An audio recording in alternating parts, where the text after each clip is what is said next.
From Egypt's waters rises Sobek, feared crocodile god, who is unforgotten.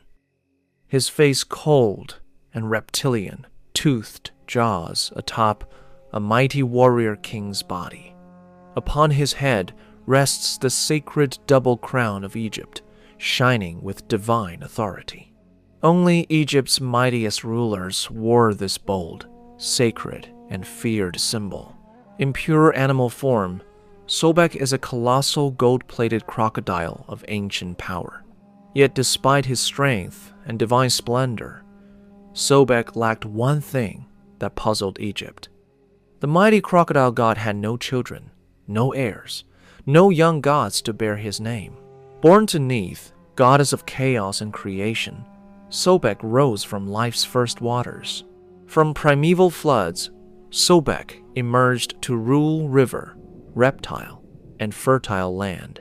But how could a god so dominant, feared, and desired leave no legacy behind? Sobek was not alone. Renenutet, goddess of harvest and nourishment, stood beside him. Yet despite their union, no child was born to carry the river god's bloodline. Later came Hathor, goddess of fertility, beauty, and maternal protection. Imagine standing beside the goddess of fertility, yet leaving no heir behind. Strangely, Sobek's name meant to impregnate in the ancient Egyptian tongue. In sacred spells, he was called Lord of Semen, a title both bold and ironic. He was a god who could take women from husbands whenever desire called.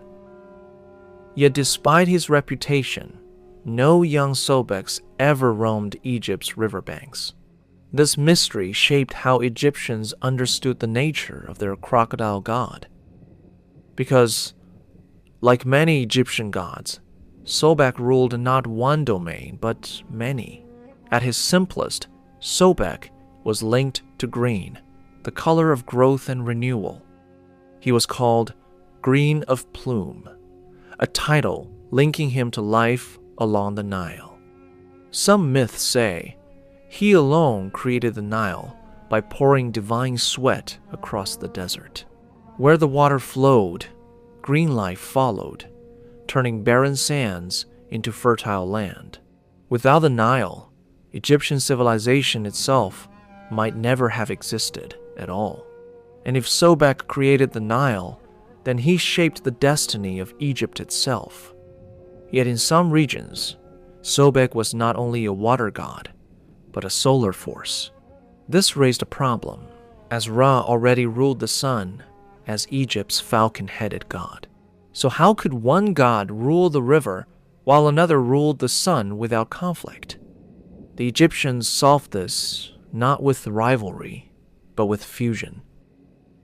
From this fusion emerged Sobek Ra, god of burning sun and flowing river.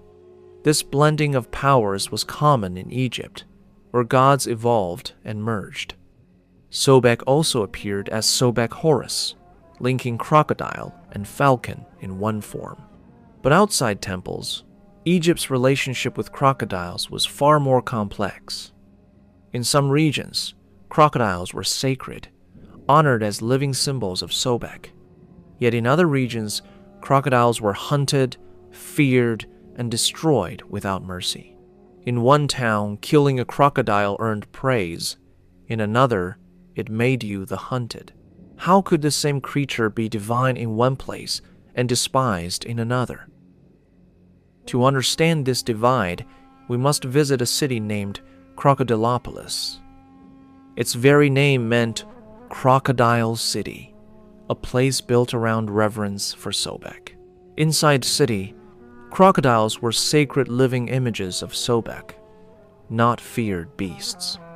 Citizens wore crocodile-shaped amulets, rings, and charms as symbols of devotion.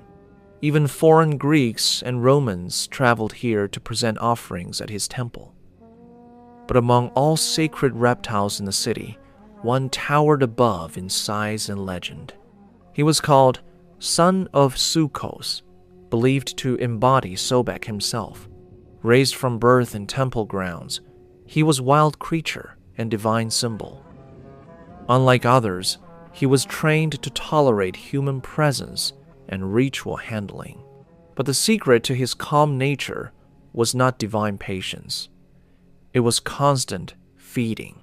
Every visitor's offering had to be fed to him, or risk insulting the god himself. Catching him was hard, not from speed, but his enormous size and heavy weight. The real reason priests could approach him safely: he was rarely ever hungry. He consumed bread, honey, meat, milk, and even wine offered by temple visitors. Yes, wine. The sacred crocodile of Sobek was often slow, bloated, heavily drunk. This constant feast made him massive, calm, and surprisingly manageable. But no creature, sacred or not, can escape time and the limits of the body. When the Son of Sukkos died, the city mourned not an animal, but a god. He was prepared for burial with the same care given to Egyptian royalty. Baby crocodiles were placed inside his jaws, symbolizing care and protection. Egyptians saw crocodiles as ruthless predators, yet tender guardians of their young. In that duality, they understood Sobek, Nile's creator, feared force, enduring god.